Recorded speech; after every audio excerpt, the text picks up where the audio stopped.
Hello guys, welcome to civil Mantra YouTube channel. तो आज हम पढ़ने जा रहे हैं अपने यूनिट 3 का पार्ट 5, जिसमें हम कवर करने वाले हैं contract law and tort law को। अब इसमें जो टॉर्ट लॉ है वो बहुत ज़्यादा इंपॉर्टेंट है और पेपर में भी बहुत ज़्यादा पूछा जाता है। तो टॉर्ट लॉ से रिलेटेड जो भी टॉपिक्स क्वेश्चन पेपर में आते हैं और जितना भी उनका रिलेटेड मैटर है वो हम इस वीडियो में पूरा कवर करेंगे, ठीक है। और ये मेरी इस यूनिट का लास्ट पार्ट होने वाला है, ठीक। तो शुरू करते हैं। Contract law. So contracts in India are govern by the Indian contract law, ठीक है। तो देखो, तुम लोग को जैसे पता होगा कि कॉन्ट्रैक्ट क्या होता है। बेसिकली अगर दो जो पार्टीज हैं वो अगर कोई बिजनेस है, सपोज करो, एग्जाम्पल ले लो कि कोई दो पार्टीज हैं जो एक बिजनेस बेसिकली सेटअप करना चाह रही हैं, ठीक है। तो वो क्या करेंगी, वो बेसिकली एक कॉन्ट्रैक्ट का फॉर्मेशन करेंगी और उस कॉन्ट्रैक्ट के अंदर सब कुछ चीज़ें मेंशन होंगी कि उनके बिजनेस से रिलेटेड कौन कौन उसमें पार्टीज इन्वॉल्व हैं, उनकी पूरी डिटेल्स। फिर अगर इस बिजनेस से जो भी प्रॉफिट मिलेगा उस प्रॉफिट का कितना शेयर किस पार्टी को मिलना चाहिए, और जो उसके सपोर्टिंग जो डॉक्यूमेंट्स हैं वो सारी चीज़ें, और जितनी भी चीज़ें उस बिजनेस से रिलेटेड हैं वो एक कॉन्ट्रैक्ट के फॉर्म में दोनों पार्टीज में अप्रूव करवाई जाएंगी। और वो जो कॉन्ट्रैक्ट है वो दोनों पार्टीज को बाइंड होगा, मतलब दोनों पार्टीज को उस कॉन्ट्रैक्ट को फॉलो करना पड़ेगा। तो यही मेरा कॉन्ट्रैक्ट लॉ होता है, जो कि कौन गवर्न करता है, वो मेरी गवर्न करता है मेरी इंडियन कॉन्ट्रैक्ट एक्ट के तहत कॉन्ट्रैक्ट लॉ मेरा होता है, या फिर कॉन्ट्रैक्ट्स इंडिया में बनाए जाते हैं। The Indian contract act of 1872 defines a contract as an enforceable agreement under the law. तो जैसे मैंने बताया कि ये जो कॉन्ट्रैक्ट्स हैं इंडिया में वो बेसिकली इंडियन कॉन्ट्रैक्ट एक्ट जो कि 1872 में आया था, वहाँ से बेसिकली इंडिया में बनाए जाने का पूरा प्रोसीजर वहाँ बताया गया है। जहाँ पर बताया है कि कॉन्ट्रैक्ट क्या है, कॉन्ट्रैक्ट एक अग्रीमेंट है। अग्रीमेंट कैसे हुआ, वो दोनों पार्टीज के बीच में एक अग्रीमेंट के फॉर्म में है, एक डॉक्यूमेंट के फॉर्म में है। और जैसे मैंने बताया कि कॉन्ट्रैक्ट दोनों पार्टीज पे बाइंड होगा, मतलब दोनों पार्टीज को उसको फॉलो करना पड़ेगा, दोनों पार्टीज पे वो इन्फोर्सेबल होगा, मतलब उनको ये चीज फॉलो करनी ही पड़ेगी जो भी चीज उस कॉन्ट्रैक्ट में मेंशन है, और ये लॉ के अंडर आता है, ठीक है। फिर while an agreement represents a promise, not all agreements necessarily qualify as contract। तो यहाँ पर बेसिकली यही बताया गया है कि बहुत से ऐसे अग्रीमेंट होते हैं जो बेसिकली बताते हैं एक प्रॉमिस की तरह कि जो दोनों पार्टीज को बेसिकली मानना चाहिए या फिर अग्री करना चाहिए, लेकिन जो सारे अग्रीमेंट्स होते हैं वो कॉन्ट्रैक्ट्स नहीं होते हैं। लिखा है कि किसी भी अग्रीमेंट को for an agreement to become a contract, जैसे मैंने बताया ना कि कॉन्ट्रैक्ट क्या है, एक इन्फोर्सेबल अग्रीमेंट है, ठीक है।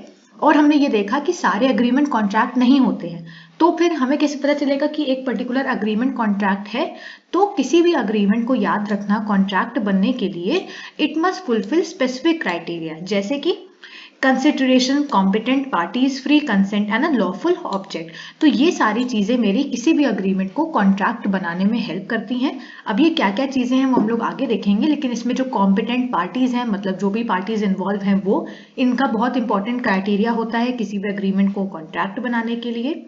साथ ही साथ फ्री कंसेंट, कि जो दो पार्टीज हैं वो फ्रीली अपना कंसेंट दे रही हैं कि हाँ, हम इस जो पर्टिकुलर अग्रीमेंट है इसको हम कॉन्ट्रैक्ट बनाएंगे। और कुछ लॉ की ऐसी चीजें जो इसको ट्रांसफॉर्म करने में मदद करेंगी, ठीक है। Additionally, the parties entering into a contract must have the intention and willingness to be bound by the terms of contract। और जैसे मैंने बताया कि जो भी चीजें, जो भी टर्म्स ऑफ कंडीशंस मेरे कॉन्ट्रैक्ट में लिखी होंगी वो मेरी दोनों पार्टीज को फॉलो करनी पड़ेंगी, उनको माननी पड़ेंगी। तो उनका ये इंटेंशन भी होना चाहिए कि उनको जो भी चीजें कॉन्ट्रैक्ट में मेंशन है वो उसको फॉलो करना चाहिए, उनको वो उनको मानना चाहिए, ठीक है। तभी ये जो चीजें हैं वो उन पे इन्फोर्सेबल होती हैं, तभी हम लोग बोलते हैं कि कॉन्ट्रैक्ट एक इन्फोर्सेबल अग्रीमेंट है, ठीक है। नेक्स्ट है मेरा कि अब एसेंशियल एलिमेंट्स क्या है मेरे कॉन्ट्रैक्ट के। अब इसके अंदर हमें समझ में आ जाएगा जो हम लोग पीछे इंपॉर्टेंट क्राइटेरिया देख रहे थे किसी भी अग्रीमेंट को कॉन्ट्रैक्ट बनाने के लिए, उन सारी चीजों को भी हमें यहीं पर समझ लेना है, ठीक है।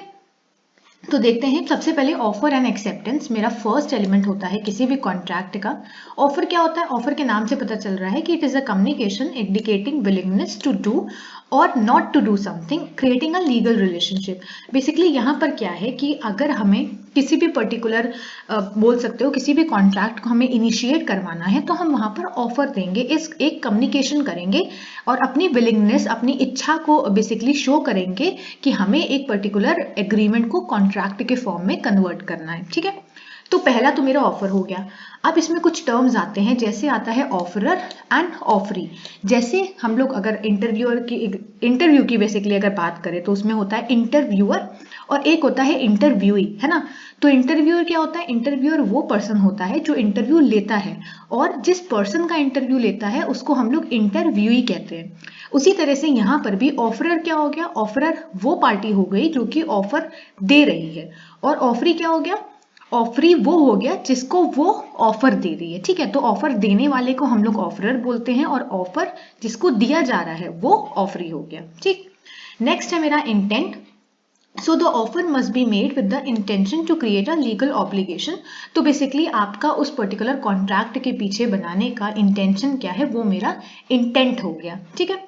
नेक्स्ट है मेरा कंसिडरेशन। तो कंसिडरेशन के अंदर क्या आ गया? सबसे पहले आ गया meaning. So consideration refers to something of value exchange between parties. So consideration का मतलब हो गया कि कौन सी वैल्यू, क्या चीजें दोनों पार्टीज के बीच में एक्सचेंज हो रही हैं, वो मेरी बेसिकली कंसिडरेशन का मीनिंग हो गया। नेक्स्ट है मेरा एक्ट और फोरबियरेंस। अब ये क्या है? Consideration can be an act, forbearance और अ प्रॉमिस टू डू और not to do something. So basically consideration में क्या है कि किसी भी चीज को करना या फिर किसी भी चीज को ना करना, वो चीज मेरी सारी एक्ट या फोरबियरेंस में आ जाती हैं, ठीक है। नेक्स्ट है मेरा requirement. So an agreement without consideration is generally void as it lacks the element of reciprocity. तो बेसिकली यहाँ पर रिक्वायरमेंट क्या होती है कंसिडरेशन की, कि किसी भी अग्रीमेंट में कंसिडरेशन बहुत ज़्यादा ज़रूरी है कि कौन सी चीज़ों का यहाँ पर बेसिकली एक्सचेंज हो रहा है दोनों पार्टीज के बीच में। तो वो चीज़ यहाँ पर बहुत इंपॉर्टेंट रोल प्ले करती है, जिसको हम लोग कंसिडरेशन बोलते हैं, ठीक है। नेक्स्ट है मेरा कैपेसिटी टू कॉन्ट्रैक्ट। इसमें क्या आता है? सबसे पहले आता है competency. So parties must have the legal capacity to enter into a contract including being of legal age and of sound mind, ठीक है। अब इसका क्या मतलब हुआ? देखो, कॉम्पिटेंसी का क्या मतलब होता है? कॉम्पिटेंसी का मतलब होता है एबिलिटी, किसी भी चीज को करने की क्षमता को हम लोग कॉम्पिटेंसी कहते हैं, ठीक है। तो बेसिकली जो पार्टीज इन्वॉल्व हैं कॉन्ट्रैक्ट में, बेसिकली इतनी कॉम्पिटेंसी होनी चाहिए, इतनी कैपेसिटी होनी चाहिए, इतना लीगल बेसिकली बोल सकते हो कि इतना लीगल चीजें होनी चाहिए कि वो एक पर्टिकुलर कॉन्ट्रैक्ट में एंटर कर सके, उस अग्रीमेंट को कॉन्ट्रैक्ट में ट्रांसफॉर्म कर सके। अब ये जो कॉम्पिटेंसी है, हो सकता है ये लीगल बैकग्राउंड से हो, मतलब उनके पास उतनी लॉ की चीजें होनी चाहिए, और उसके साथ साथ उतना माइंडसेट भी होना चाहिए कि कैसे कैसे उनको कॉन्ट्रैक्ट को बेसिकली फॉर्म करना है, ठीक है। नेक्स्ट है मेरा डिसक्वालिफिकेशन। अब ये डिसक्वालिफिकेशन क्या है? Individuals disqualified by law can not enter into contract. तो कुछ ऐसे इंडिविजुअल्स हैं, कुछ ऐसे लोग होते हैं जो लॉ ने जिनको डिसक्वालीफाई कर रखा है कि आप डिसक्वालीफाई हो लॉ के हिसाब से। तो ऐसे सभी पर्सन, ऐसे सभी इंडिविजुअल्स मेरे कॉन्ट्रैक्ट में एंटर नहीं कर सकते हैं, क्योंकि वो वहां से डिसक्वालीफाई कर दिए जा चुके हैं, ठीक है। नेक्स्ट है मेरा कंसेंट। तो कंसेंट क्या है? सबसे पहले आता है मेरा अग्रीमेंट, जो हमने देखा कि consent is achieve when parties agree on the same terms. तो बेसिकली अग्रीमेंट, जैसे मैंने बताया कि दोनों पार्टीज को किसी पर्टिकुलर चीज पे, किसी पर्टिकुलर टर्म्स ऑफ कंडीशन पे अग्री करवाने को हम लोग अग्रीमेंट कहते हैं, ठीक है। तो कंसेंट क्या है? कंसेंट है कि दोनों पार्टीज ने एक पर्टिकुलर टर्म पे अपना कंसेंट दे दिया, अपनी अप्रूवल दे दिया, तो वो चीज मेरी अग्रीमेंट हो गई, ठीक है। नेक्स्ट है मेरा फ्री कंसेंट। अब मैंने वहां बताया भी था कि फ्री कंसेंट और वॉइडेबिलिटी क्या है। देखो, पीछे बताया था ना कि इंपॉर्टेंट क्राइटेरिया क्या है, तो मैंने बताया था कि आगे हम लोग सब समझेंगे। फ्री कंसेंट क्या है? Consent must be given freely without coercion, undue influence, mis representation, fraud और मिस्टेक। तो बेसिकली फ्री कंसेंट का मतलब है कि आप फ्रीली अपना कंसेंट दो, या तो उसको वो उस टर्म्स ऑफ कंडीशन के हित में हो सकता है या तो उसके विरुद्ध हो सकता है, लेकिन आपके दिमाग में, आपके मन में जो भी चीज चल रही है, आप उसको ओपनली एक्सप्रेस करो। आपके ऊपर किसी भी चीज का दबाव नहीं होना चाहिए, आप कोई, हो सकता है वहां पर कोई फ्रॉड नहीं होना चाहिए, कोई मिस्टेक नहीं होनी चाहिए, किसी भी चीज का मिस रिप्रेजेंटेशन वहां पर नहीं होना चाहिए। एक फ्री कंसेंट वहां पर होना चाहिए, ठीक है। तो फ्री कंसेंट का मतलब यही है कि आप अपना ओपिनियन दो फ्रीली। नेक्स्ट है मेरा voidability. So contract based on compromised consent can be voidable. तो बेसिकली अगर किसी दो पार्टीज के बीच में कोई कॉम्प्रोमाइज हो रहा है, वहां पर कॉम्प्रोमाइज के थ्रू अपना कंसेंट दिया जा रहा है, उस केस में वो जो पर्टिकुलर कॉन्ट्रैक्ट है वो वॉइड शो कर दिया जाता है, मतलब नल शो कर दिया जाता है, वहां पर उसकी कोई वैल्यू नहीं रहती है, ठीक। नेक्स्ट है मेरा लीगैलिटी ऑफ ऑब्जेक्ट। तो इसमें सबसे पहले आता है मेरा लॉफुल ऑब्जेक्ट। अब ये लॉफुल ऑब्जेक्ट क्या है? The object of contract must be legal, moral and not against public policy. देखो ऑब्जेक्ट का मतलब क्या है? ऑब्जेक्ट का मतलब है एम, कि आपका जो पर्पस है उस बेसिकली उस कॉन्ट्रैक्ट को बनाने का वो लीगल होना चाहिए। ऐसा नहीं है कि वो उसका जो पर्पस है उस कॉन्ट्रैक्ट को बनाने का वो इलीगल है, या फिर वो मोरालिटी से अलग है, या फिर जो भी पब्लिक पॉलिसी है उसके खिलाफ नहीं होना चाहिए। बेसिकली वो लॉ के हिसाब से वो एकदम लीगल होना चाहिए। ठीक है, नेक्स्ट है मेरा unlawful agreement. So contracts with illegal objectives are unenforceable. तो ऐसे सभी कॉन्ट्रैक्ट जिनका जो ऑब्जेक्टिव है, जिनका जो एम है वो इलीगल है, ऐसे सभी कॉन्ट्रैक्ट किसी भी पर्सन या किसी भी पार्टी पे इन्फोर्सेबल नहीं किए जा सकते। ठीक है, नेक्स्ट है मेरा कॉन्टिंजेंसीज। अब ये कॉन्टिंजेंसी क्या है? सबसे पहले आता है इसमें कॉन्टिंजेंट कॉन्ट्रैक्ट्स। तो अभी कॉन्टिंजेंट कॉन्ट्रैक्ट्स क्या है? So these depends on the occurrence और non occurrence of specific events. तो बेसिकली कॉन्टिंजेंट कॉन्ट्रैक्ट्स क्या होते हैं कि ऐसे सभी कॉन्ट्रैक्ट्स जो किसी इवेंट पे या तो डिपेंड करते हैं या फिर डिपेंड नहीं करते हैं। ठीक है, कि पर्टिकुलर अगर इवेंट हुआ तो ये कॉन्ट्रैक्ट जो है वो होंगे लागू या फिर नहीं होंगे। ठीक है, इसमें आता है इनको हम इन्फोर्स कैसे करते हैं? तो contingent contracts are enforceable only when the specified event occur और बिकम्स इम्पॉसिबल। वही चीज है ना कि वो जो इवेंट है पर्टिकुलर या तो वो अकर करे या तो वो नहीं अकर करे। तो दोनों केस में जो मेरा कॉन्टिंजेंट कॉन्ट्रैक्ट है वो मेरा इन्फोर्स कर दिया जाएगा, जो भी दो पार्टीज वहां पर इन्वॉल्व होंगी। ठीक है, नेक्स्ट है मेरा डिस्चार्ज ऑफ कॉन्ट्रैक्ट। तो ये तो हम लोग को समझ में आ ही रहा होगा, डिस्चार्ज मतलब किसी चीज को खत्म करना। तो इसमें सबसे पहले आता है टर्मिनेशन।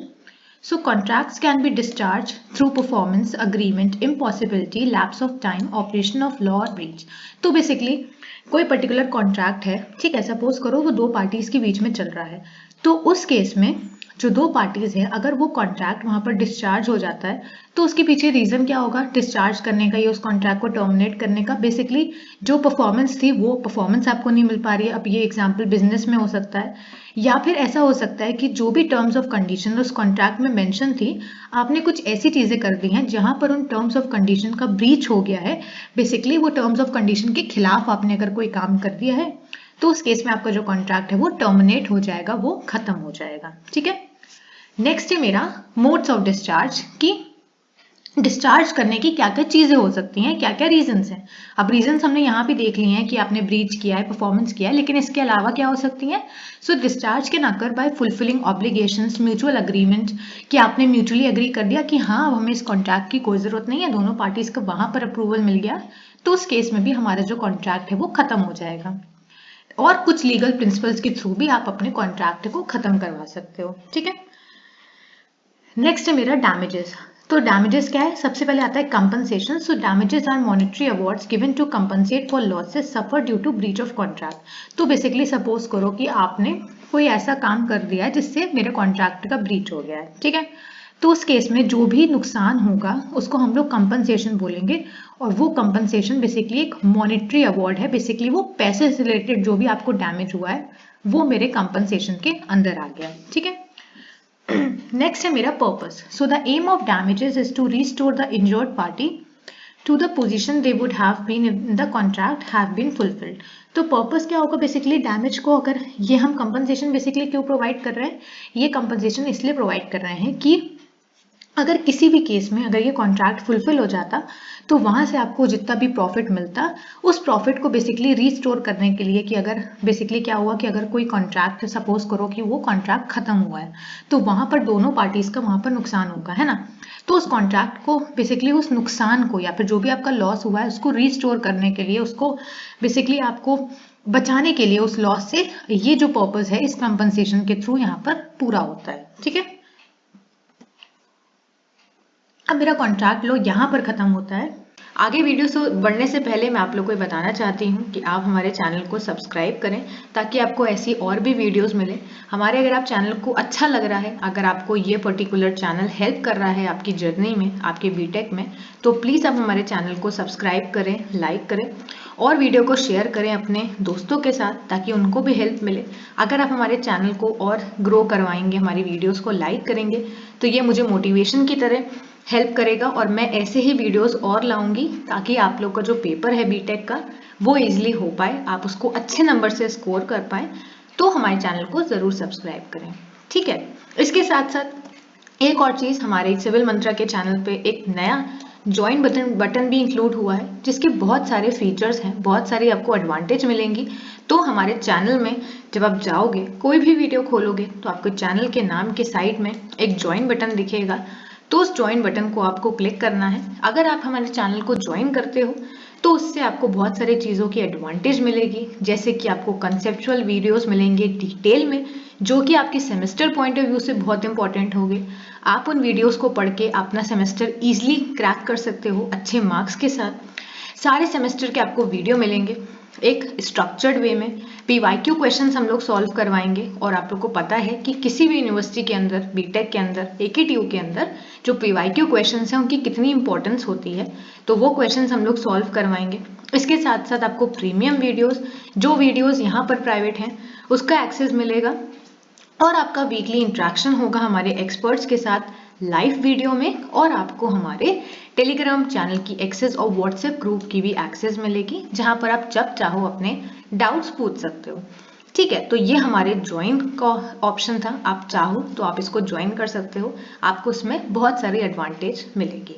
ठीक, नेक्स्ट है मेरा टॉट लॉ, जो कि मोस्ट इंपॉर्टेंट है और बहुत ज्यादा पेपर में टॉट लॉ पूछा जाता है। ठीक है, टॉट लॉ कुछ नहीं है, बहुत सिंपल सा है कि अगर किसी पर्सन ने, ठीक है, एग्जाम्पल लो कि किसी पर्सन ने दूसरे पर्सन को हार्म पहुंचाने की कोशिश की है, तो उसको हम लोग टॉट बोलते हैं सिंपल भाषा में। ठीक है, अब इसके अंदर देखते हैं कि टॉट law in India is a relatively new common law development supplemented by codifying statutes. मैंने इसका मतलब बताया था, स्टैट्यूट्स का मतलब क्या होता है, law including statutes governing damages. In simple terms, tort can be defined as an act conducted by one person towards another person which causes harm to the other person. मैंने जैसे बताया कि टॉर्ट क्या है, टॉर्ट एक ऐसा act है कि आपने कोई ऐसा काम किया है एक पर्सन ने दूसरे पर्सन के खिलाफ, जिससे उस दूसरे पर्सन को किसी भी तरह का हार्म हुआ है। ठीक है, this act of wrong doing causes either injury to the other person और हार्म। अब हो सकता है कि आपने जो भी उसको हार्म पहुंचाया है उससे उसको इंजरी हो सकती है, या फिर किसी तरह का नुकसान हो सकता है। तो ये जो पूरा इवेंट है, ये जो पूरा बोल सकते हो कि ये जो पूरा एक्ट है, इसको हम लोग टॉर्ट कहते हैं। ठीक है, अब इसके खिलाफ बहुत सारे लॉ भी बनाए गए, वो हम लोग अभी आगे पढ़ेंगे। So by injury we mean invasion. अब यहाँ पर इंजरी से क्या मतलब है, यहाँ पर लिखा है ना कि दूसरे पर्सन को इंजरी हो सकती है। इंजरी का क्या मतलब है, so by injury we mean invasion of a legal right of a person, and by harm it is meant causation of any loss or detriment to person which leads to his suffering। ठीक है, देखो basically injury का क्या मतलब है कि कोई ऐसी चीज जिससे उस पर्सन का जो राइट है, जो हम लोग फंडामेंटल राइट्स की बात कर रहे थे, जो हम लोग लीगल राइट्स की बात कर रहे थे, वहां पर वो जो राइट्स हैं वो उससे छीन लिए गए हैं, तो इंजरी वो टर्म हो गई टॉर्ट के हिसाब से।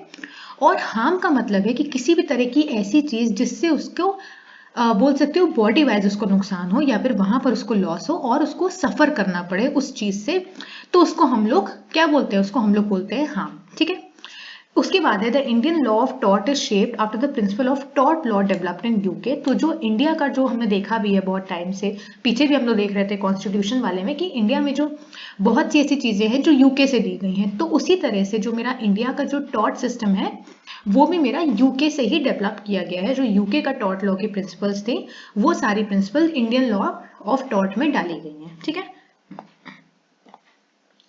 in fact, most of the landmark judgment used in an action of tort in India are from the House of Lords and Court in England। और वही चीज यहाँ पर बताई भी गई है कि जो टॉर्ट है उसके अंदर जो भी चीजें हैं, है ना, वो चीजें मेरी इंग्लैंड के कोर्ट्स की जो चीजें हैं वहां से ली गई हैं।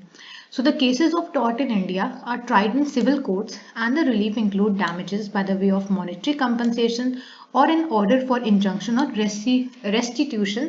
तो ये हम लोग आगे देखेंगे कि कैसे कैसे जो टॉर्ट के केसेस होते हैं वहां पर सबसे पहले क्या है कि टॉर्ट का कोई भी केस सिविल कोर्ट्स में जाता है, और वहां पर रिलीफ कैसे मिलती है, या तो पैसे के हिसाब से वहां पर कंपनसेशन प्रोवाइड किया जाता है, या फिर और भी बहुत सारी चीजें होती है, वो हम लोग आगे भी कवर करेंगे। ठीक है, तो टॉर्ट मुझे लगता है आप लोग को समझ में आ गया होगा। सिंपल सा है कि अगर किसी पर्सन ने दूसरे पर्सन को हार्म पहुंचाया है या फिर इंजरी पहुंचाई है, तो इसको हम लोग टॉर्ट कहते हैं। ठीक है, नेक्स्ट है मेरा टाइप्स ऑफ टॉर्ट्स। अब ये कितने तरह के टॉर्ट्स होते हैं, ये भी इंपॉर्टेंट क्वेश्चन है, पेपर में पूछते हैं। So torts can be broadly divided into 3 category on the wrong doing cause. These are under सबसे पहले इंटेंशनल थॉट्स। तो इसका मतलब समझो कि इंटेंशनल थॉट से, जैसे नाम से पता चल रहा होगा, इंटेंशनल मतलब कि आपने इंटेंशनली कोई किसी पर्सन को हार्म पहुंचाने की कोशिश की है, तो वो मेरा इंटेंशनल थॉट के अंदर आ गया। सो अ थॉट caused by an intentional wrongful act by the other person, या फिर ग्रुप ऑफ पर्सन भी हो सकता है, that is the defendant, is called an international थॉट। तो बेसिकली आपने कोई ऐसा इंटेंशनली ऐसा गलत काम किया है, ऐसे किसी दूसरे पर्सन को हार्म पहुंचाने की कोशिश की है।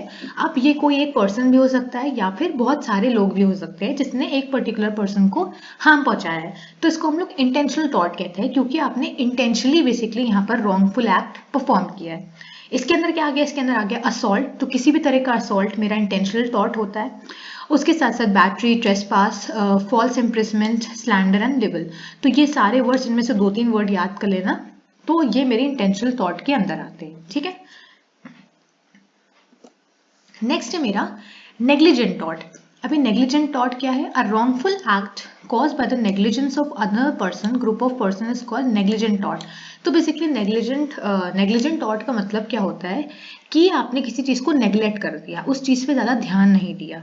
तो उसके हिसाब से कोई भी ऐसा रॉन्गफुल एक्ट अगर होता है तो वहां पर हम उसको नेग्लिजेंट थॉट कहते हैं। जैसे these include incidents which usually occur because a person has failed to behave with the level of care that a person with an ordinary prudence would have done.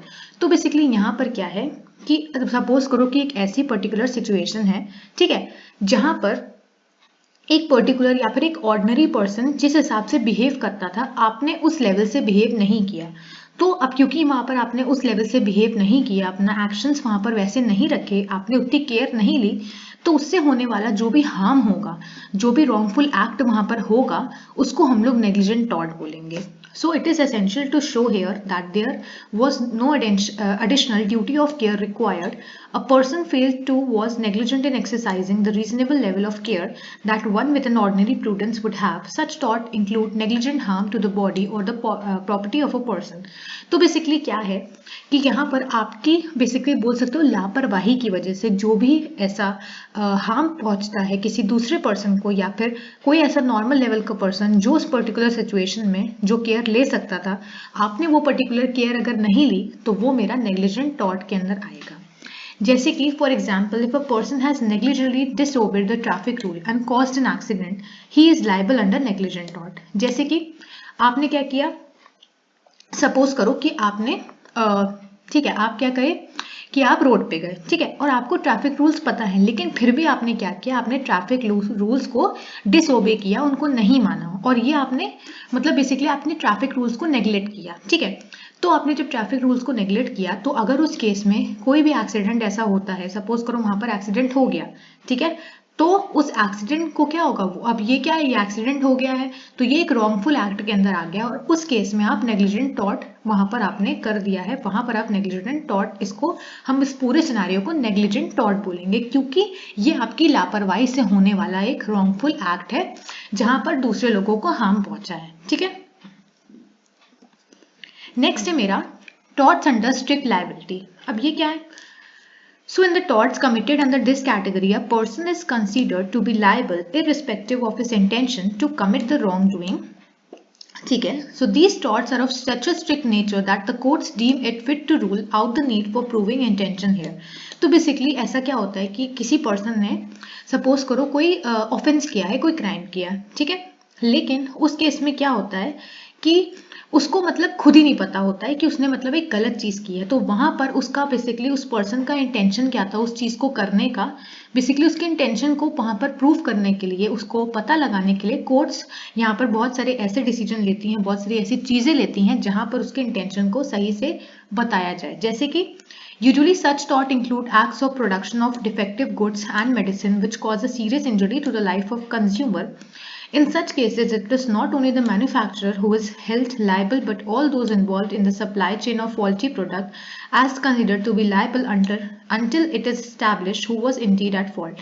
तो बेसिकली यहाँ पर torts under strict liability का मतलब क्या हो गया कि लिखा ना कि a category of person is considered to be liable irrespective of his intention. तो बेसिकली यहाँ पर किसी भी पर्सन को इस कैटेगरी में वो तब आएगा जब हमें नहीं पता, मतलब बेसिकली उस पर्सन का हमें नहीं पता कि उसका इंटेंशन उसके पीछे सही था या फिर गलत था, उसको पता है कि नहीं पता है, उससे यहाँ पर मतलब नहीं है। अगर कोई हार्म किसी भी पर्सन को हुआ है और अगर आप उसमें इन्वॉल्व हो तो आप इस कैटेगरी में फॉल कर जाते हो। जैसे कि एग्जाम्पल लो कि तुम एक मैन्युफैक्चरर हो, ठीक है, और तुमने क्या किया, तुमने बेसिकली प्रोडक्शन किया किसी डिफेक्टिव आइटम का, ठीक है, और सपोज करो जैसे आटे का एग्जांपल ले लें, ठीक है, तो तुमने एक डिफेक्टिव बेसिकली आटा जो था उसमें कुछ डिफेक्ट हुआ था और उससे क्या हुआ कि तुमने वो आटे को मैन्युफैक्चर किया, उसको पूरा प्रोड्यूस किया और वो तुमने दुकानों में बेच दिया, ठीक है।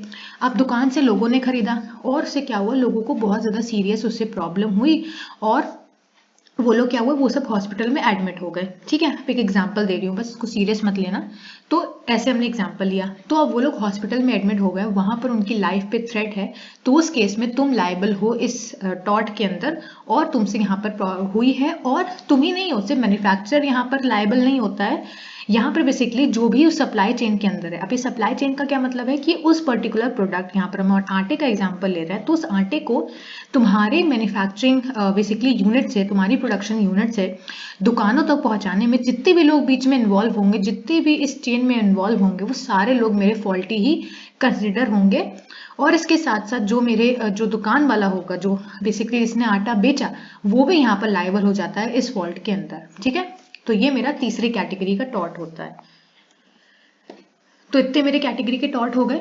अब आता है मेरे कि इंडिया के अंदर टॉर्ट का क्या है। So torts in India, so it has often been discussed whether the law of torts in India is necessary और नॉट। तो बहुत बार ऐसी चीजें हुई हैं कि इंडिया के अंदर टॉर्ट जरूरी है कि नहीं है।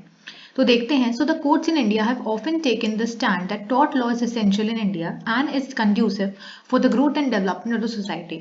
तो बेसिकली बहुत बार क्वेश्चन किया गया है कि ये जो टॉर्ट लॉ है ये इंडिया के अंदर इंपॉर्टेंट है कि नहीं। तो ये तुम लोग भी सोचना खुद से कि क्या ये टॉर्ट लॉ इंडिया के अंदर इंपॉर्टेंट है कि इसकी जरूरत नहीं है। तो जो बेसिकली हमारे जो जुडिशरी सिस्टम था, हमारे जो कोर्ट्स थे, उन्होंने ये स्टैंड लिया, उन्होंने बोला कि हाँ ये जो टॉर्ट लॉ है ये बहुत ज़्यादा ज़रूरी है मेरे इंडिया के अंदर और ये मेरी सोसाइटी के डेवलपमेंट और ग्रोथ के लिए और साथ ही साथ लोगों को जस्टिस प्रोवाइड करने के लिए मेरा टॉर्ट बहुत इंपॉर्टेंट है। So the courts and the government have recognized the importance of our torts in their rulings by rewarding exemplary damage in case of negligence। तो यहाँ पर जो मैंने negligence tort बताया था, negligent tort, वहाँ पर जो भी damage cause हुआ है उसके हिसाब से लोगों को basically compensation provide करना, providing compensation to the victims of rape, recognizing governmental torts that is taught by government employees। तो इन सभी केस में क्या compensation हो सकता है या फिर क्या आपको punishment वहाँ पर provide किया जा सकता है, ये मेरा कोर्ट्स ने यहाँ पर एक बेसिकली बेस प्रोवाइड किया कि हाँ इंडिया में भी टॉर्ट बहुत इंपॉर्टेंट है, टॉर्ट लॉ की बहुत ज़्यादा आवश्यकता है इंडिया के अंदर भी। However, the knowledge of torts and its use is not very popular among the general public, primarily because it is not codified. It is hence essential to highlight the basic principles and concept of tort where a person can understand his right and liability under the tort law। अब क्योंकि हम लोग को भी constitution of India को पढ़ने से पहले टॉर्ट के बारे में नहीं पता था, लेकिन अब हम लोग जान रहे हैं कि हाँ ऐसा भी लॉ है हमारी इंडिया के अंदर। क्यों? क्योंकि ये जो टॉर्ट है, बेसिकली जो टॉर्ट लॉ है पूरा, ये कहीं पर कोडिफाई नहीं किया गया, इसको कहीं पर लिखा नहीं गया है, लेकिन हाँ टॉर्ट लॉ हमारी इंडिया के अंदर भी है और हमें एज अ पर्सन इस टॉर्ट लॉ के अंदर क्या क्या हमारे राइट्स हैं, क्या क्या हमारी लाइबिलिटीज हैं, उन सब चीज़ों को हमें जानना बहुत ही ज़्यादा इंपॉर्टेंट हो जाता है, ठीक है। अब मैंने जैसे बताया ना कि हमें प्रिंसिपल्स ऑफ टॉर्ट जानना बहुत इंपॉर्टेंट है, तो हम देखते हैं कि प्रिंसिपल्स ऑफ टॉर्ट के अंदर क्या है। सबसे पहले आता है मेरा कंपनसेशन, जो मैंने बता भी दिया, लेकिन मैं फिर से बता देती हूँ कि अगर कोई भी डैमेज आपकी तरफ से हुआ है तो उस केस में आपको जो भी कंपनसेशन प्रोवाइड करना पड़ेगा, जैसे कि आप मॉनेटरी किसी को दे सकते हो, मॉनेटरी हेल्प, तो वो मेरा कंपनसेशन के अंदर आ गया। So an action under tort is tried in civil court. मैंने बताया भी था कि टॉर्ट अगर हुआ है तो उस केस में आप सिविल कोर्ट्स में जा सकते हो उसको रिपोर्ट करवाने के लिए, बेसिकली उसका जस्टिस प्रोवाइड करने के लिए, पाने के लिए, where the relief sought is usually compensation that is damages और injunction. Although some torts are of such a nature that they can be tried in criminal courts, the objective here is to rectify the wrongdoing and put the victim in a position he would have been in had the wrong not been committed. Hence, in torts, the amount of damage is calculated and awarded to the victim if it is proved that the wrongdoing was indeed committed. तो basically compensation में क्या होता है कि मैंने वही चीज़ बताई कि जो डैमेज अ पर्टिकुलर पर्सन ने परफॉर्म किया है, उस डैमेज में कितना बेसिकली कितना मॉनेटरी लॉस हुआ है, किससे कैसे हम उसको मॉनेटरी कंपनसेट कर सकते हैं, उसको पूरा यहाँ पर बेसिकली पर्टिकुलरली पूरा अच्छे से कैलकुलेट किया जाता है। और वो जो पूरा अमाउंट बनता है वो अमाउंट उस विक्टिम पर्सन को दे दिया जाता है। विक्टिम कौन हो गया? जिसके साथ हार्म हुआ है, जिसके साथ गलत हुआ है। तो वो जो पर्टिकुलर अमाउंट है वो उस विक्टिम पर्सन को दे दिया जाता है ताकि उसका जो भी लॉस है उसका कुछ पोर्शन कंपनसेट हो सके। ठीक है। नेक्स्ट है मेरा concept of injury. So injuries and damages do not always go hand in hand. This concept is further explained in Latin as damnum sine injuria and injuria sine damnum. अब देखो यहाँ पर ये क्या है, एक लैटिन वर्ड में बताया गया है। इसका मतलब कि जो इंजरी है और वो जो डैमेज है वो चीज़ें अलग अलग है। इंजरी अलग हो गया, डैमेज अलग हो गया। और ये कैसे समझाया गया है? ये समझाया गया है एक फ्रेज से जो यहाँ पर लिखा है। सबसे पहले हम समझेंगे damnum sine injuria. So the first principle, damnum sine injuria means a person suffers damage but there is no injury to his legal right. In such cases no action under tort can be initiated. मतलब यहाँ पर क्या हुआ, देखो इसका मतलब क्या हुआ पहली प्रिंसिपल का, डैमनम साइन इंजूरिया मतलब आपको डैमेज हुआ है, आपको इंजरी नहीं हुई है। तो उस केस में अगर आपको डैमेज हुआ है, आपका कोई भी लीगल राइट वहां पर आपसे नहीं छीना गया है, उस केस में वहां पर आप टॉर्ट को इनिशिएट नहीं कर सकते हैं। आप सिविल कोर्ट में उस टॉर्ट के एक्शन को शुरू नहीं कर सकते हैं। ये मेरा पहला प्रिंसिपल था। इसको कैसे एग्जाम्पल से समझ सकते हैं? So this can be further classified with example. If a person starts a business next to your business and you lose half of your clients to him, you do suffer injury but none of your legal right is affected and hence you cannot bring legal action upon his person. देखो मैं इसका example देती हूँ कि suppose करो कि आपने एक रेस्टोरेंट खोला, ठीक है, और आपने रेस्टोरेंट किसी एक पहला रेस्टोरेंट था, आपने उसके बगल में एक रेस्टोरेंट खोला, ठीक है। तो ये उस पर्सन का रेस्टोरेंट हो गया, ड्राइंग पे मत जाइएगा please.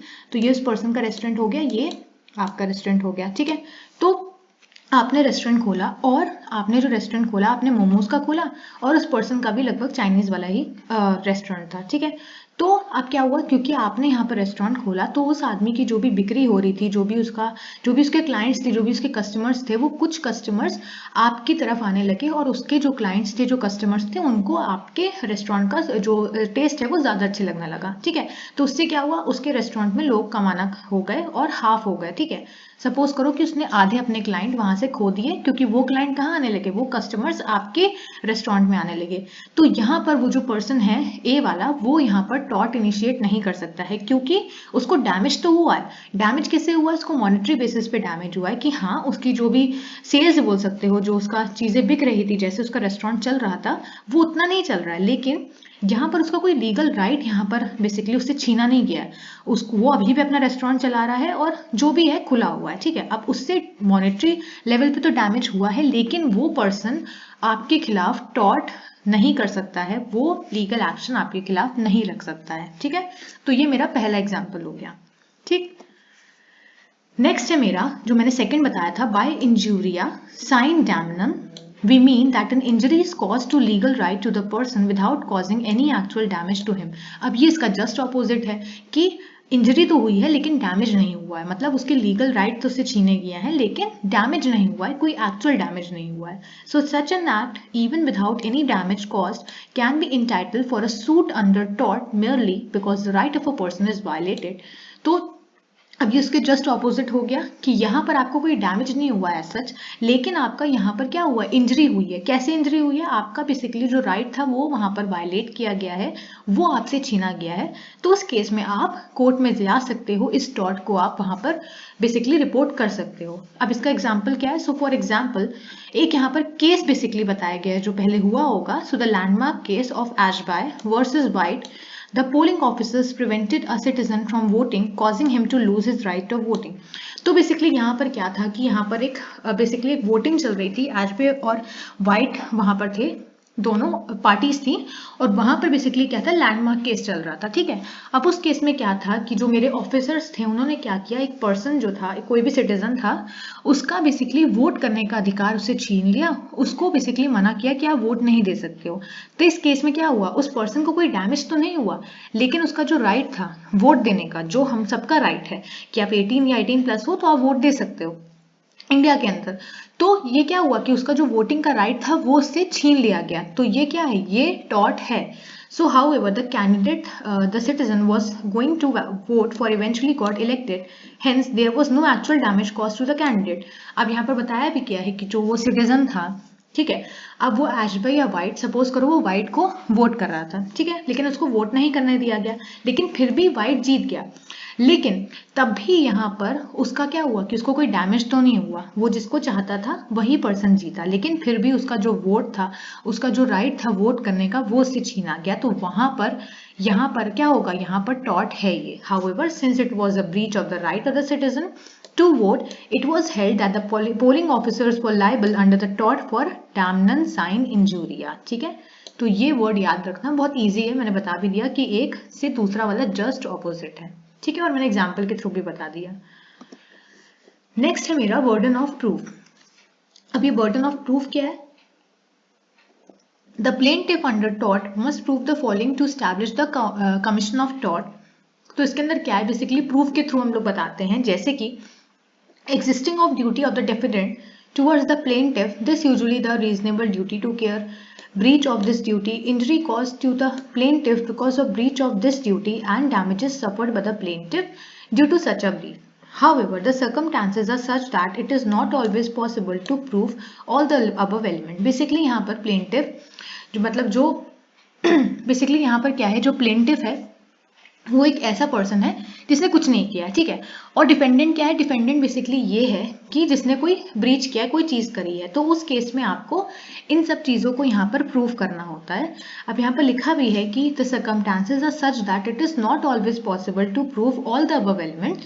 In such situation it is possible to prove that defendant control the situation और the instrument that cause the injury and the injury was of such a nature that it does not usually arise without negligence. तो यहाँ पर जो defendant है, जो बचा रहा है, उसको यहाँ पर प्रूव करना पड़ेगा कि जो भी इंजरी हुई है, जो भी हार्म हुआ है, वो अगर नेग्लिजेंस नहीं होता, वहां पर अगर आप चीजों को नेग्लेक्ट नहीं करते, तो यहाँ पर क्या हुआ, यहाँ पर बेसिकली वो इंजरी नहीं होती, ठीक है। तो आप प्रूफ्स के थ्रू बेसिकली बता रहे हो कि कैसे एक पर्टिकुलर टॉर्ट परफॉर्म हुआ है। तो बर्डन ऑफ प्रूफ मेरे प्रूफ के थ्रू आप एक्सप्लेन कर रहे हो, ठीक है। Existing of such a situation causes reduction in the plaintiff burden of proof and such a situation is called। तो इस केस में क्या होगा, जो उसका बेसिकली यहाँ पर क्या होगा, यहाँ पर एक फ्रेज लिखा गया है res ipsa loquitur, that is the thing speaks for itself. Basically आपने प्रूफ के थ्रू बता दिया कि कैसे यहाँ पर बेसिकली क्या हुआ, यहाँ पर किसी का ब्रीच हुआ है। जैसे कि for example if a prediction, ठीक है, is injured by a huge pot placed by the owner of an apartment on the window, it can be said that res ipsa loquitur exists as the owner of the apartment was responsible for acting with ordinary prudence which he failed to by placing the pot on the open window। देखो इसका example क्या है, pedestrian क्या होता है, basically pedestrian वो लोग होते हैं जो पैदल चलते हैं, ठीक है। अब सपोज करो जो पेडिस्ट्रियन है उसके पैर पे बहुत बड़ा एक पॉट गिर गया।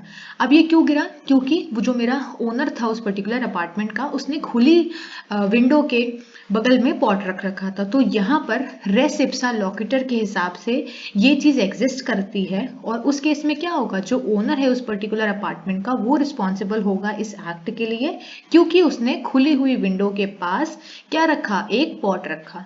तो ये सुनने में थोड़ा सा अजीब लगता है, लेकिन हाँ ये लॉ के हिसाब से एक टॉट है जिसको हम लोग रेस इप्सा लॉकिटर कहते हैं। और ये इसका मतलब क्या होता है, इसका मतलब होता है चीजें अपने आप से ही बता देती हैं कि ओरिजिनली वहां पर हुआ क्या है, ठीक है। नेक्स्ट है मेरा vicarious liability. So this means that if the defendant has committed tort while acting under direct orders and supervision of his seniors are vicariously liable to his act and are hence held liable। देखो basically यहाँ पर क्या है, suppose करो कि कोई person है, ठीक है, उसने कोई टॉर्ट यहाँ पर किया है, और कब उसने टॉर्ट परफॉर्म किया, उसने तब टॉर्ट परफॉर्म किया है जब वो अपने सीनियर्स के अंडर था, मतलब उसके सीनियर्स उसको पूरा सुपरवाइज कर रहे थे, उस पर्टिकुलर जो जूनियर था वो, और उसके बाद उससे कोई टॉर्ट हुआ है। तो उस केस में यहाँ पर जो सीनियर्स हैं वो लायबल हो जाते हैं इस टॉर्ट के हिसाब से, मतलब वो भी यहाँ पर इक्वली क्या बोल सकते हो, इक्वली यहाँ पर रिस्पॉन्सिबल है। So a popular example here is of accidents caused by the food delivery person rushing to deliver food। In such circumstances, their company is also held equally liable for the wrongdoing.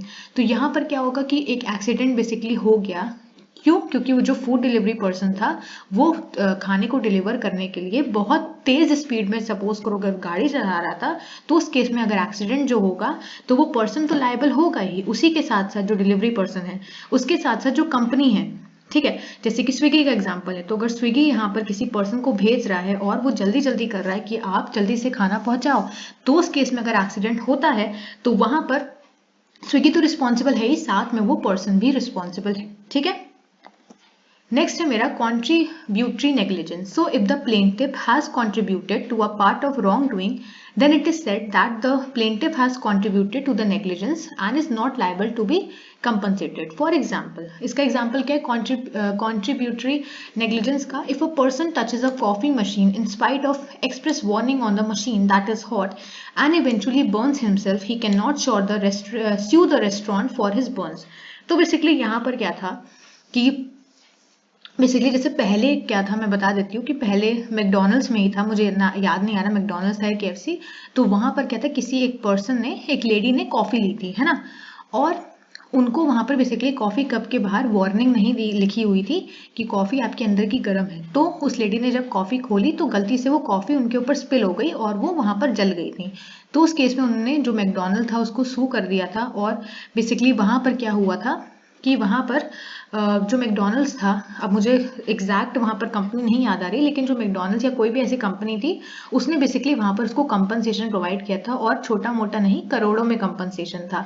तो तब से basically क्या हो गया कि जो भी companies हैं वो बाहर वार्निंग लिखने लगी कि अंदर जो भी चीज है वो हॉट है। तो यही यहाँ पर भी एग्जाम्पल दिया गया है कि एक पर्सन अगर सपोज करो उसने कॉफी मशीन में उसने उसको टच कर लिया, ठीक है, और बाहर वार्निंग लिखी है कि अंदर जो कॉफी है वो हॉट है, बी सेफ या ऐसा कुछ करके, तो अगर वहां से वो जलता है तो वहां पर वो रेस्टोरेंट को वहां पर सू नहीं कर सकता है, ठीक है। The concept for volenti non fit injuria is also included in this.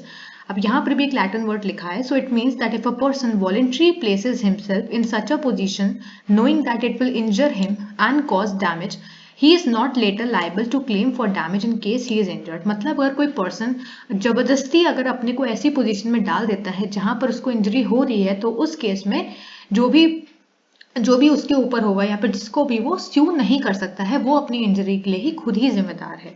So in such cases it is considered that the person has voluntarily accepted the risk and can not hold anyone else liable at the later stage. और इस case में वो खुद ही liable है, वो किसी और को वहां पर लाइबल नहीं प्रूव कर सकता है, ठीक है। नेक्स्ट है मेरा joint and several liability in tort. So it is a well established principle in tort law that when the injury is caused due to the wrongdoing of two or more people, then all such people are liable to pay the compensation damage under tort. तो ये तो obvious सी बात है कि अगर दो या दो से ज्यादा लोगों ने कोई गलत एक्ट परफॉर्म किया है तो उस केस में वो सारे पर्सन लाइबल हो जाते हैं कंपनसेशन को प्रोवाइड करने के लिए। The plaintiff can also decide to seek damage from just one defendant, और जो plaintiff है जिसने कुछ नहीं किया, जिसके साथ कुछ गलत हुआ है, वो बेसिकली चूज भी कर सकता है कि किस डिपेंडेंट से जिसने उसके साथ कोई हार्म पहुंचाया है उसको वहां पर उससे बेसिकली कंपनसेशन लेना है, ठीक है। So this principle was also asserted in the cases of UP State Road Transport versus Shrimati Rajni ORS। तो यहाँ पर बेसिकली एक केस का एग्जाम्पल लिया गया है जहां पर ये प्रिंसिपल को लगाया गया था, ठीक है। नेक्स्ट है मेरा self defence. So the defendant in a suit for tort can claim the defense that he acted merely in order to defend himself or his property from the danger. This principle is usually accepted by the courts unless in exceptional cases like that before the Supreme Court of Iowa, Katko versus Briney. Here Mr. Briney यहाँ पर example दिया गया है, had set up an automatic gun trap, ठीक है। तो इसको हम लोग एग्जाम्पल समझते हैं कि कोई मिस्टर ब्रिनी थे जिन्होंने एक गन ट्रैप बेसिकली सेटअप करी थी अपने खाली घर में to attack robbers in case of a break in. Mr. Katko broke into the empty house and was shot. He later sued for assault. Mr. Briney stated that he acted in self-defense to protect his house. However, the Supreme Court of Iowa held that use of gun for defense of an unoccupied house is unjustified as human life and limb are more important. तो basically यहाँ पर self defence क्या बताया गया है कि अपने को बचाने के लिए जो आपने सेल्फ डिफेंस लिया वो मेरा सेल्फ डिफेंस हो गया। तो यहाँ पर बेसिकली एक केस का एग्जाम्पल लिया गया है जो सुप्रीम कोर्ट ऑफ आयोवा में आया था, जहां पर जो मिस्टर ब्रेनी थे उन्होंने अपने घर में एक ऑटोमेटिक गन को बेसिकली सेटअप कर रखा था, ठीक है। और ये गन को बेसिकली क्यों सेटअप किया था, ये गन को इसीलिए सेटअप किया था ताकि जो चोर हैं वो बेसिकली अगर आए तो वो बेसिकली शॉर्ट हो जाए। तो मिस्टर कैटको था जो एक चोर था, उनके घर में घुसा और उस केस में उसने क्या किया कि वो वहां पर शॉर्ट हो गया। तो उसके बाद क्या हुआ कि उसने आगे चल के सू करा और मिस्टर ब्राइनी को वहां पर कोर्ट में बुलाया। तो यहाँ पर मिस्टर ब्राइनी ने कहा कि मैंने अपना सेल्फ डिफेंस किया क्योंकि मुझे अपने को प्रोटेक्ट करना था, अपने घर को प्रोटेक्ट करना था। लेकिन यहाँ पर कोर्ट ने उनको उनका जो ये स्टेटमेंट था उसको खारिज कर दिया। उन्होंने बताया कि गन को अपने डिफेंस के लिए यूज करना, वो भी एक ऐसे घर में जहां पर कोई रहता ना हो, ये बहुत ही गलत चीज है क्योंकि ह्यूमन लाइफ ज्यादा इंपॉर्टेंट है। ठीक है, आगे वीडियो से बढ़ने से पहले मैं आप लोग को बताना चाहती हूँ कि आप हमारे चैनल को सब्सक्राइब करें ताकि आपको ऐसी और भी वीडियोस मिले हमारे। अगर आप चैनल को अच्छा लग रहा है, अगर आपको ये पर्टिकुलर चैनल हेल्प कर रहा है आपकी जर्नी में, आपके बीटेक में, तो प्लीज़ आप हमारे चैनल को सब्सक्राइब करें, लाइक करें और वीडियो को शेयर करें अपने दोस्तों के साथ ताकि उनको भी हेल्प मिले। अगर आप हमारे चैनल को और ग्रो करवाएंगे, हमारी वीडियोज़ को लाइक करेंगे, तो ये मुझे मोटिवेशन की तरह हेल्प करेगा और मैं ऐसे ही वीडियोस और लाऊंगी ताकि आप लोग का जो पेपर है बीटेक का वो इजीली हो पाए, आप उसको अच्छे नंबर से स्कोर कर पाए। तो हमारे चैनल को ज़रूर सब्सक्राइब करें। ठीक है, इसके साथ साथ एक और चीज़, हमारे सिविल मंत्रा के चैनल पे एक नया ज्वाइन बटन भी इंक्लूड हुआ है जिसके बहुत सारे फीचर्स हैं, बहुत सारी आपको एडवांटेज मिलेंगी।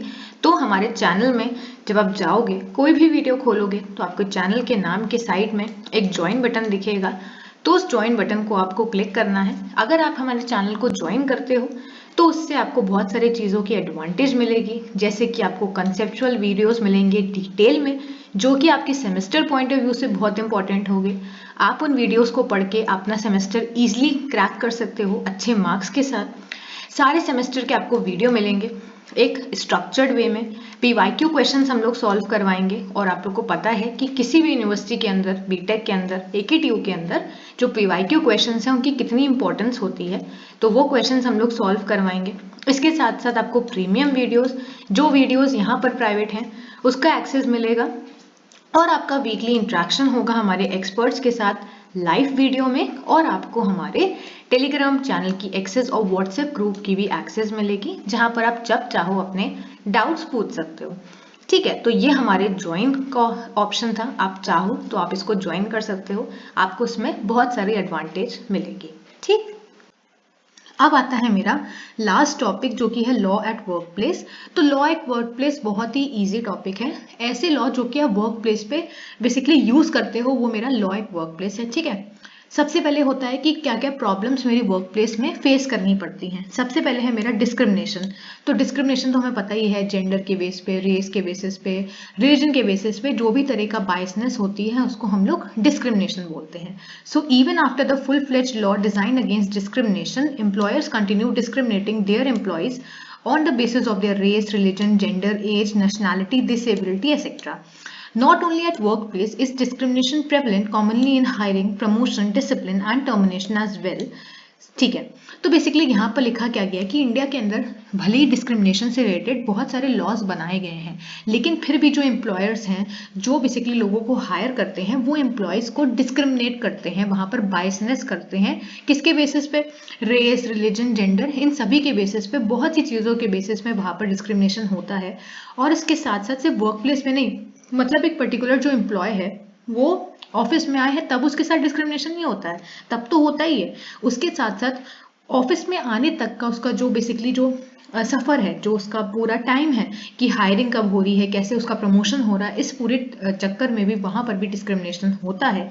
जैसे कि spreading malevolent and untrue rumours at work place.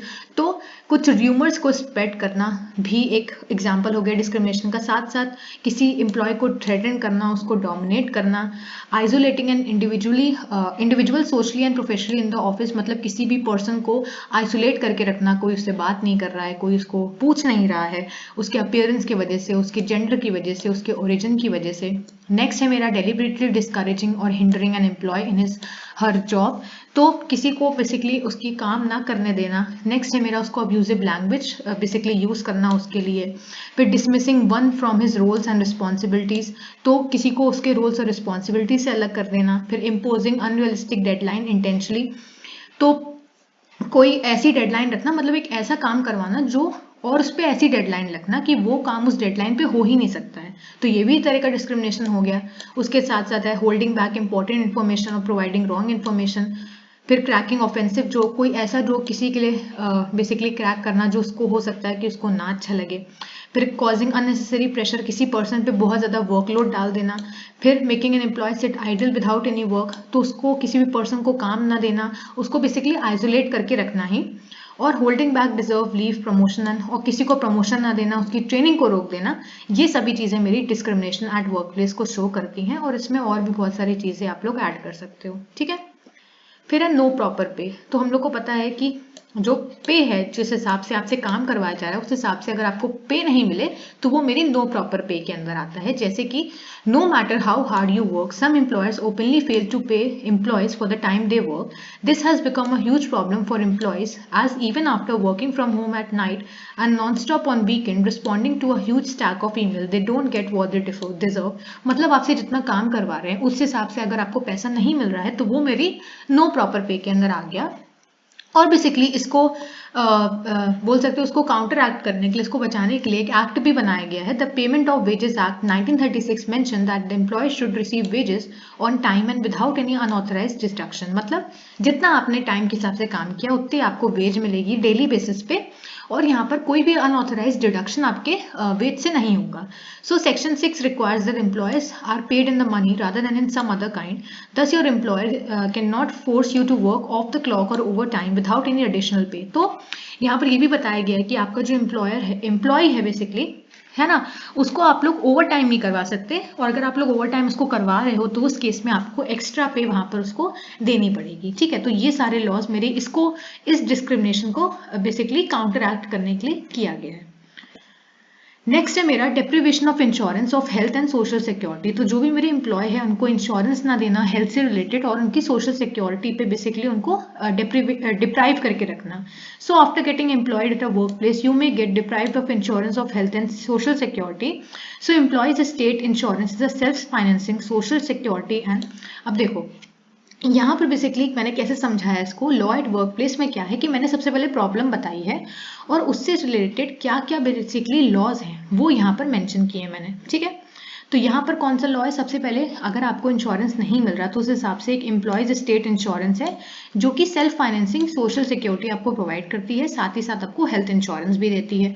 So for all employees, अब यहाँ पर इसका क्राइटेरिया है कि जो एम्प्लॉयज जो 15,000 कमाते हैं और उससे कम कमाते हैं तो एम्प्लॉयज कॉन्ट्रीब्यूट 4.75% और 1.75% या फिर टोटल 6.5%। तो ये इसका क्राइटेरिया है कि कैसे कैसे कौन से एम्प्लॉयज हैं, उनकी वेज क्या है, उस हिसाब से आपको कॉन्ट्रीब्यूशन बेसिकली यहाँ पर करना पड़ता है। ठीक है, this scheme provides the employee as well as their families with many benefit such as medical benefit and cash benefit. तो ये जो मेरी स्कीम है ये एम्प्लॉयज को मेडिकल और कैश बेनिफिट प्रोवाइड करती है। This scheme is also useful for medical treatment of employees, और उनको मेडिकली भी एड प्रोवाइड करती है। ठीक है, नेक्स्ट है मेरा dismissal related laws. So sometimes you may get dismissed by the employer intentionally and without any valid reason. मतलब आपको डिसमिस कर दिया गया है, एम्प्लॉयर ने अपने आप से ही निकाल दिया है नौकरी से और कोई वैलिड रीजन भी नहीं दिया है, तो उससे रिलेटेड कौन से लॉज बने हुए हैं। So if you think you have been dismissed without any notice then you may file a complaint. तो वहां पर आप कंप्लेंट फाइल कर सकते हो। कहाँ पर आएगा ये आएगा मेरा इंडस्ट्रियल डिस्प्यूट एक्ट के अंदर। सो अब इस लॉ के अंदर क्या है, this law states that a workman who has been employed for over a year can only be dismissed after taking permission from the appropriate government office.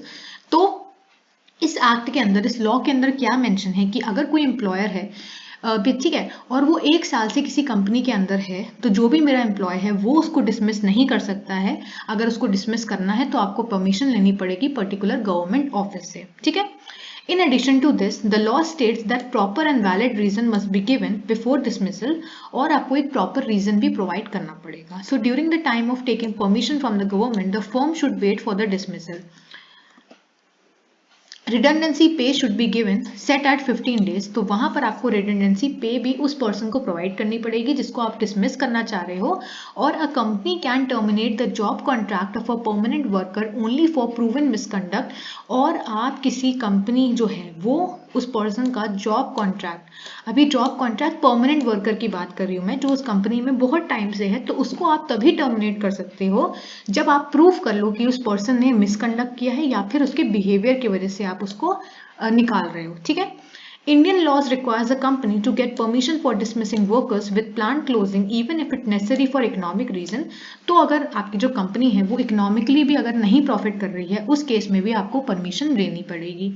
The government may grant or deny permission for closing even if company is losing money on the operation।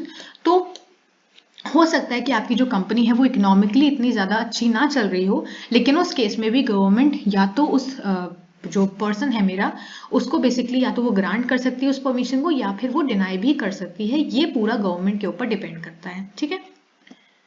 फिर है deprivation of maternal leave. तो जो मेरी women's है ना, वो अगर pregnant है तो वहां पर कैसे उनको लीव प्रोवाइड होगी, वहां पर उनको कैसे डिप्राइव रखा जाता है। So many times it may be case that an expected mother may be deprived the maternity leave just because the company calls it against the company law.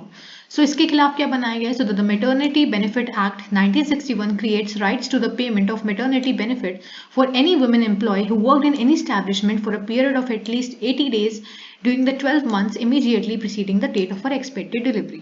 तो वहां पर वो जो बेसिकली जो वुमेन है उसको बेसिकली वहां पर पेमेंट मिलेगी, मैटरनिटी बेनिफिट मिलेगा अगर उस लेडी ने बेसिकली अपने 12 मंथ के टेन्योर में कम से कम 80 दिन अगर उस कंपनी में काम किया है, तो उस केस में उसको मैटरनिटी बेनिफिट मिलते हैं, ठीक है। फिर है मेरा डेप्रीमेशन ऑफ बोनस। तो यहाँ पर अगर आपका बोनस रोक दिया गया है तो उस केस के लिए भी कुछ एक्ट्स बनाए गए हैं, जैसे कि you may not know that your employer is depriving of the bonus which you should get if you work in an establishment with 20 और मोर एम्प्लॉयज। सो इसके अंदर एक एक्ट आता है जो कि है payment of bonus act 1965 says that the payment of bonus should be provided to persons employed in a certain establishment on the basis of profit or on the basis of production or productivity. This act is applicable to the establishment employing 20 or more person. The minimum bonus, और आपको कितना minimum bonus मिलना चाहिए, 8.33% आपको अपनी salary का bonus मिलना चाहिए, ठीक है। अब है मेरा पेमेंट ऑफ ग्रेट्युटी। सो ये क्या है, gratuity in simple words is a part of salary that the employer receive from his her employer in gratitude. मतलब अगर आपने कोई अच्छा काम किया है, आपने अपना काम सही से किया है, तो उस केस में आपको एज अ रिवॉर्ड जो एम्प्लॉयर प्रोवाइड करता है उसको हम लोग ग्रेट्युटी बोलते हैं, ग्रेट्युटी। और ये कैसे पे होता है, employ working in an organization अगर उसने 5 या 5 से ज़्यादा साल फुल टाइम काम करके उस कंपनी में अपने दिए हैं। One should know about the gratuity related laws to check whether they are provided with or not. तो हर पर्सन को ये लॉस को चेक करते रहना चाहिए, जिसके अंदर जो लॉ आता है वो है payment of gratuity act 1972 applies to establishment with 10 or more workers. Gratuity is payable to the employee if he or she resigns or retires। तो वो जो पर्सन है अगर वो रिटायर या फिर रिजाइन हो रहा है तो उस केस में उसको ग्रेट्युटी प्रिंसिपल ये जो पे है ये मिलनी चाहिए, और उसने उस पर्टिकुलर कंपनी में 5 या 5 से ज़्यादा साल काम किया हो। The Indian government mandates that this payment be at rate of 15 days salary of the employ for each completed year of service subjected to a maximum of this, ठीक है। तो यहाँ पर पर्टिकुलर कुछ रूल्स बनाए गए कि कैसे कैसे जो उसका पेमेंट है वो वहाँ पर उसको ग्रेट्युटी की तरह प्रोवाइड किया जाए। फिर है मेरा payment of compensation. So sometimes organization engage in hazardous works may be not be willing to provide employees with compensation if they meet with an accident at the work place. तो basically suppose करो कि एक आप ऐसी factory के अंदर काम कर रहे हो जहाँ पर बहुत ज़्यादा जो बेसिकली जो प्रोडक्ट्स बनाए जा रहे हैं वो बहुत ज़्यादा हैजार्डस हैं, तो उस केस में आपको कंपनसेशन प्रोवाइड करा जाएगा अगर आप वहाँ पर आपका एक्सीडेंट हो जाता है। और वो एक्ट क्या है, the workman compensation act aims to provide workman or their dependents some relief in case of accident arising out of and in the course of employment। तो इस कंपनसेशन एक्ट के अकॉर्डिंग आपको कंपनसेशन प्रोवाइड किया जाएगा।